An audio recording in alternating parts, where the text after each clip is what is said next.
Salut les Vettors, ici Patrick de Vetted. Aujourd'hui, nous parlons de ceci. C'est assez évident, je ne vais pas vous mentir, que le monsieur dont je parle et qui pourrait, selon moi, obtenir un poste important est Lou Elizondo. Et j'ai parlé à des personnes du programme Legacy qui connaissaient Lou. Lou, je connais beaucoup de gens et ils te connaissent et je sais que tu ne peux pas parler du rôle que tu as occupé au sein du programme Legacy, mais tu l'as fait. Et je pense qu'il faut arrêter ces absurdités car cela devient destructeur. Des factions et des rancœurs commencent à se développer dans le monde des phénomènes aériens non identifiés. Et je pense que cela risque de tout faire exploser, car diviser pour régner est la devise de ceux, les gardiens, qui cherchent à tout remettre dans une boîte pour 50 ans de plus. Et c'est là leur intention. Espérons qu'un jour, ils arracheront les ongles des membres du programme Legacy pour extraire la vérité sur le programme de récupération et de rétro-ingénierie d'épave, dont nous savons tous qu'il existe et qu'il est discrètement caché quelque part dans la campagne de Virginie, non loin de ce studio.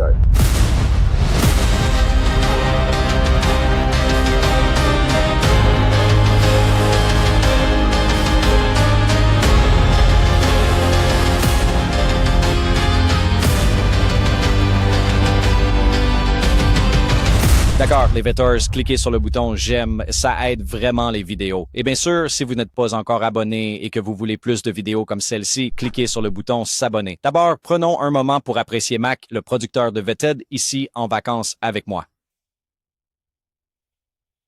Wow, quelle vue magnifique. Now, vous vous demandez peut-être, Patrick, où es-tu? Que fais-tu? Eh bien, ma famille et moi sommes à Tarifa, en Espagne. C'est le point le plus au sud de l'Espagne, juste à côté du détroit de Gibraltar, en fait. C'est ce que vous voyez là. C'est l'eau juste derrière moi. Et les lumières que vous voyez tout au fond, tout au loin, c'est l'Afrique. Eh oui, on peut voir l'Afrique d'ici.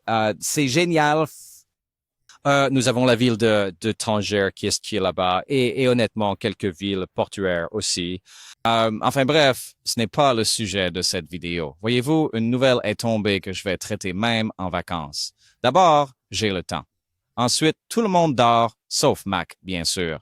Il est là avec moi. Mais je me suis dit, pourquoi pas? On va faire ça rapidement. Je ne vais pas faire une analyse approfondie comme je le fais d'habitude. Mais Rose Coulthard a fait des commentaires sur News Nation que j'ai trouvé. Ouais, et puis zut, faisons une vidéo là-dessus. Parce que ce qu'il a dit à propos de Lou Elizondo est... C'est dingue. Dingue. Et j'ai beaucoup à dire là-dessus. Je ne pouvais tout simplement pas laisser passer ça, n'est-ce pas? Normalement, j'analyserai ça plus en profondeur, mais je n'en ai pas le temps. Alors, on va juste regarder cet extrait, d'accord? Et on en discutera après. C'est assez évident, je ne vais pas vous mentir, que le monsieur dont je parle et qui pourrait, selon moi, obtenir un poste important est Lou Elizondo. Et comme vous l'avez peut-être remarqué ces dernières semaines, j'ai été assez délicatement franc lors de précédentes sessions de questions-réponses sur le fait que Lou doit être plus transparent concernant ses anciens rôles. Et j'apprécie et respecte beaucoup Lou. Et je pense qu'il est dans une position difficile, car il est lié par ses serments de sécurité sur ce qu'il peut révéler de ses anciens rôles. Je sais qu'il ne peut pas en parler. C'est une situation ridicule. Mais il y a des gens qui sont très remontés et qui pensent que ce n'est pas une bonne idée que Lou soit nommé à un poste à responsabilité dans la transparence sur les phénomènes anormaux non identifiés, car ils pensent qu'il faisait partie d'un programme précédent qui visait essentiellement à contrôler le récit pour restreindre ce que le public est en droit de savoir sur la divulgation des phénomènes anormaux non identifiés. Et je pense qu'une grande partie de cela était une intention de James Clapper, le général James Clapper, d'essayer d'imposer un récit au domaine public en utilisant Lou comme porte-parole, un porte-parole très urbain, éloquent et sympathique, pour essayer de restreindre ce qui était dit au public sur la récupération d'épaves.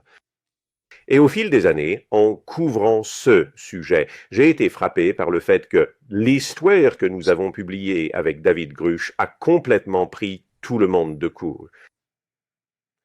que soudainement David arrive et dit « Attendez une minute, nous ne débattons pas seulement de l'existence d'extraterrestres. Nous parlons ici d'un programme de récupération d'épaves et d'ingénierie inverse. Et je dis que c'est réel, dit-il. Et je pense que cela a pris au dépourvu cette tentative de l'État de sécurité nationale de fournir une divulgation contrôlée.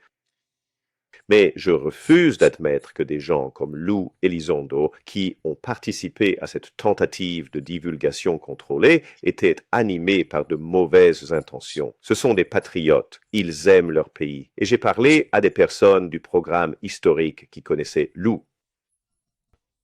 Lou, je connais beaucoup de gens, et ils te connaissent, et je sais que tu ne peux pas parler du rôle que tu as occupé au sein du programme Legacy, mais tu l'as fait. Et je pense qu'il faut arrêter ces absurdités, car cela devient destructeur.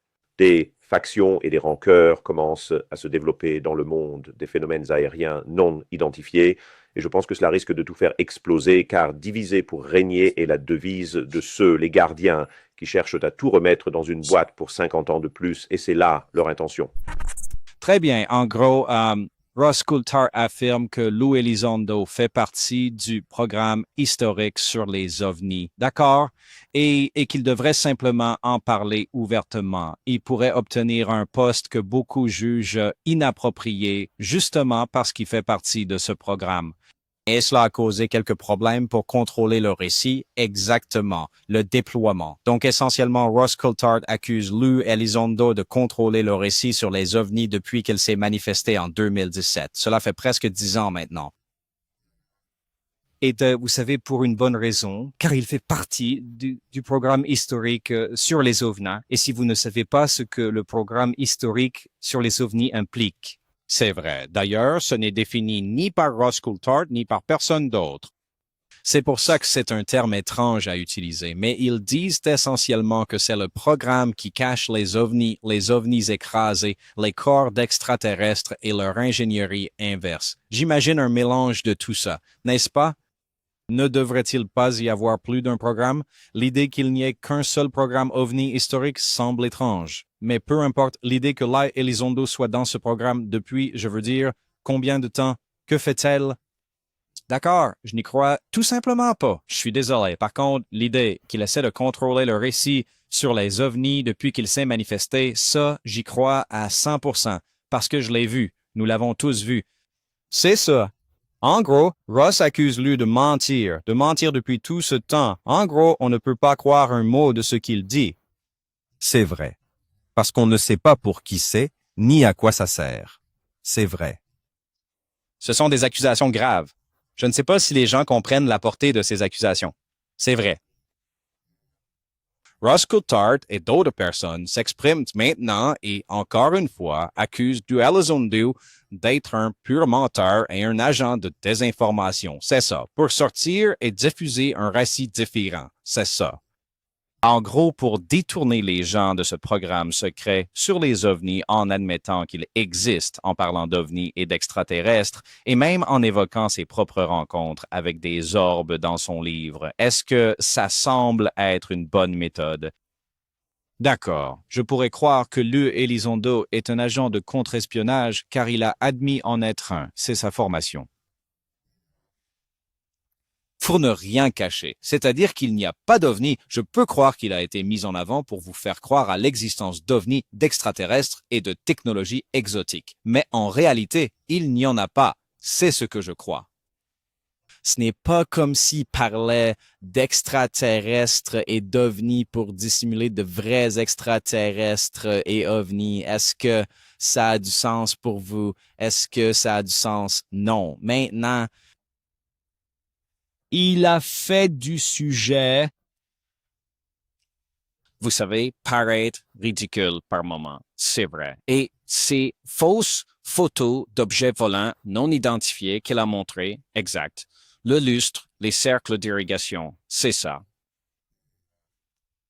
Le survol de Washington, District de Columbia, c'est une autre fausse photo qu'il a montrée, c'était de l'imagerie de synthèse, exact. Le lustre était un reflet dans une fenêtre et l'ovni au-dessus d'un champ agricole était littéralement des cercles d'irrigation tirés de Google Maps. Et avec cela sont venues des histoires qui étaient complètement inventées. C'est vrai, ça n'a aucun sens. Ça sent l'arnaque à plein nez, c'est vrai. Et les gens essaient de justifier. Oh, eh bien, lui le fait pour une bonne raison, parce que c'est un patriote. Quoi? Ça semble stupide. C'est vrai, tout ça semble stupide. Ça me fait moins croire à l'existence d'un programme secret sur les ovnis. J'y crois moins que jamais, surtout avec des gens comme Ross et d'autres qui prétendent avoir parlé à des membres de ce programme. J'ai des sources, même des podcasters qui disent avoir des sources au sein du programme secret sur les ovnis. Ils ont des sources au sein du plus secret des États-Unis, programme militaire de l'histoire des États-Unis. Et certes, les États-Unis sont le pays le plus puissant ayant jamais existé dans l'humanité. Donc, ils disent en gros qu'ils ont des informateurs, des podcasters. D'accord, des podcasters sur les ovnis qui disent avoir des informateurs. Et Ross Coulthart, un journaliste australien pour News Nation, affirme avoir des sources au sein du programme le plus secret de toute l'histoire de l'humanité. Et nous sommes censés croire cela. C'est vrai, cette histoire comporte tellement de signaux d'alerte et encore une fois, des choses comme ça me font moins croire à tout ça. Ça me fait beaucoup moins croire à l'existence d'un programme réel d'ovnis écrasés, de corps extraterrestres ou quoi que ce soit. Je ne dis pas qu'il n'y a pas de phénomène. Je fais la distinction entre les deux.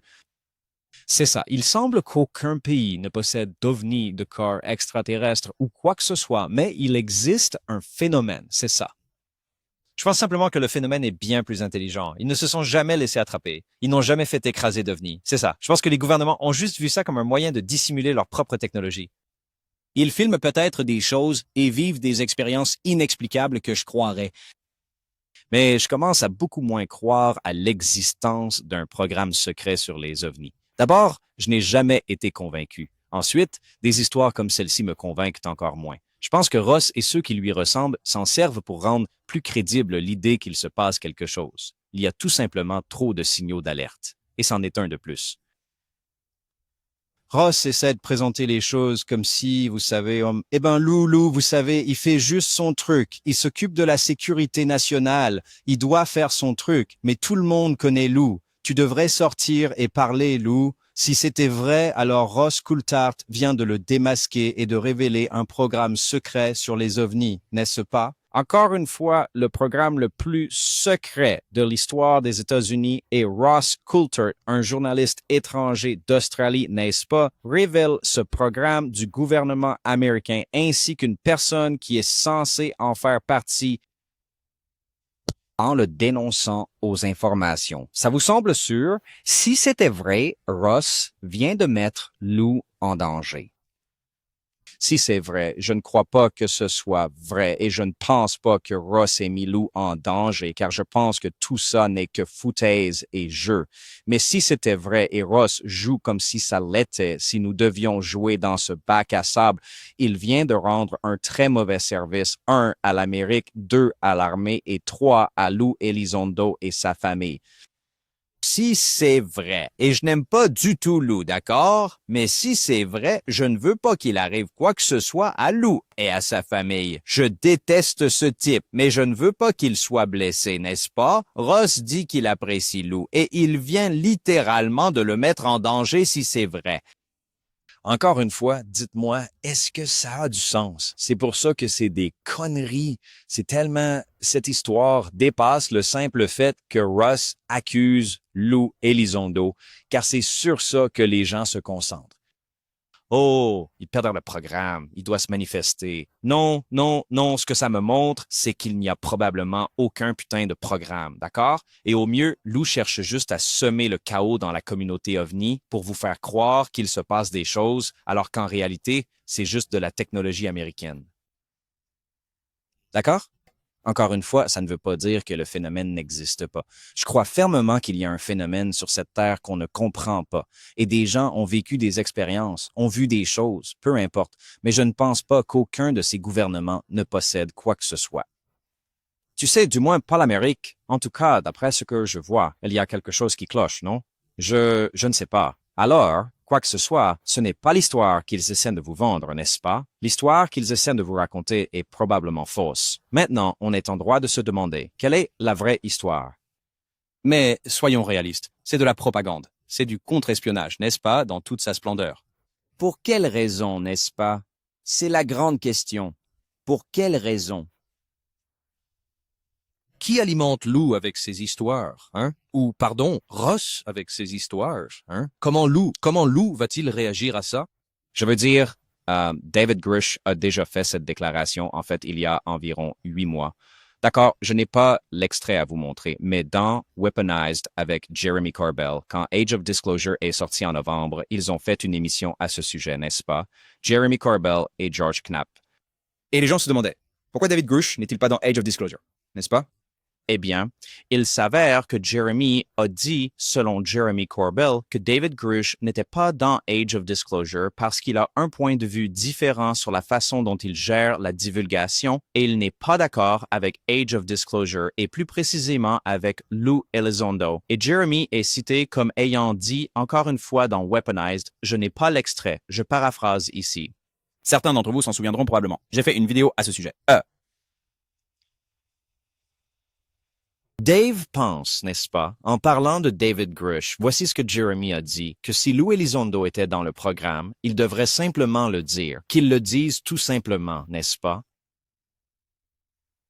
Alors, cela a déjà été évoqué, n'est-ce pas? Et maintenant, ils font vraiment pression sur Lou pour qu'il fasse quoi? C'est presque comme s'ils voulaient juste évincer Lou. Ils ne veulent pas qu'il obtienne ce poste. Et c'est peut-être une façon de Dire du mal de lui pour qu'il n'obtienne pas le poste, je suppose. Je ne sais pas, n'est-ce pas? Encore une fois, il y a quelque chose qui cloche, mais ce n'est pas la première fois que cela est évoqué. C'est juste la première fois que c'est dit par autant de gens, n'est-ce pas? Alors que va-t-il se passer maintenant? Les références de Lou sont-elles ternies? En gros, encore une fois, il a été accusé d'être un menteur invétéré, n'est-ce pas? On ne sait pas vraiment quoi croire à son sujet. Et, encore une fois, je ne dis pas que ce n'est pas vrai, car Lou a menti, a montré de fausses photos d'OVNI et a fait beaucoup de choses différentes, n'est-ce pas? Mais est-ce parce qu'il fait partie d'un programme secret sur les ovnis? Je veux dire, ne serait-ce pas trop pratique, n'est-ce pas? Ce programme secret sur les ovnis, c'est ce qu'il fait depuis tout ce temps, parce qu'il est patriote. Je ne dis pas que Lou n'est pas patriote, d'accord? Mais probablement pas pour cette raison, non? C'est tout simplement ridicule, si vous voulez mon avis.